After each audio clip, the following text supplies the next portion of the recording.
在咱们北京的街头呢，有很多枝繁叶茂的行道树，这些行道树在遇到这种暴雨啊、大风的天气，可能就会有这种折断，然后倒伏，影响到城市的安全。近期呢，咱们北京市的园林部门啊，也在加强这方面的检测。我呢，在路上就看到过好几回。今天呢，我们也约了专家老师来一块体验一下，到底用什么样的办法可以很好的去检测这些树木的空谷。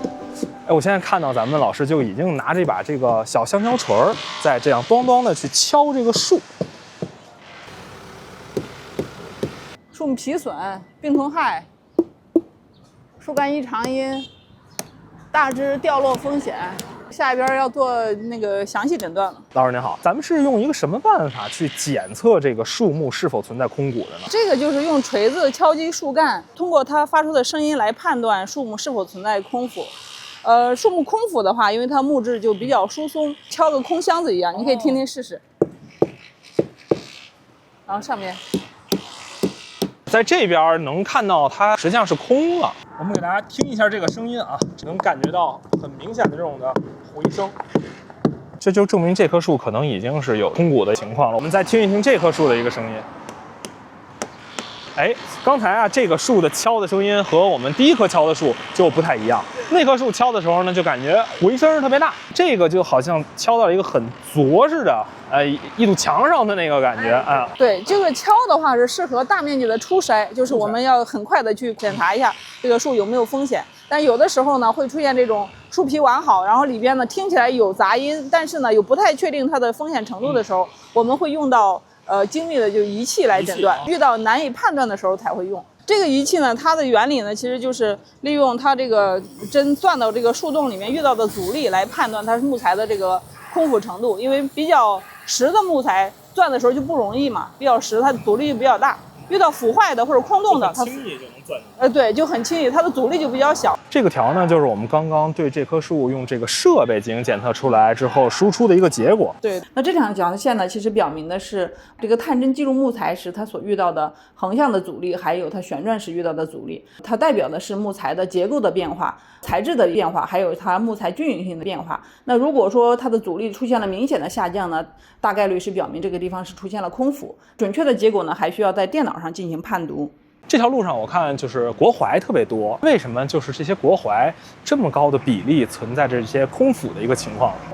首先呢，树木空腐出现的一般就是高树龄的树会出现空腐，还有一个呢就是树种。国槐本身呢就是一个比较容易出现空腐的一个树种，我们有个说法叫十槐九空。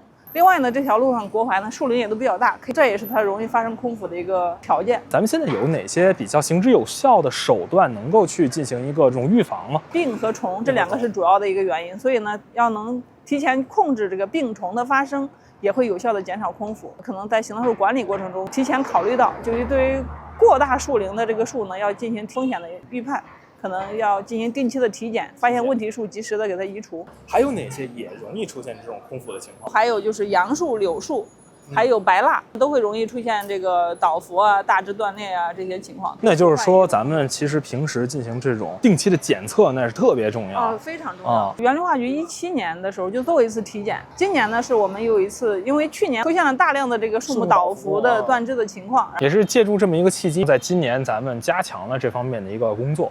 对，其实我们这个树木健康体检呢，不仅仅是空腐，还包括这个树干的倾斜、根系的隆起，还有这个病虫害、大枝的掉落风险等等好多个方面。只要有风险，只要有隐患呢，咱们都要去做这个检测。对。这个工作主要是针对哪些区域呢？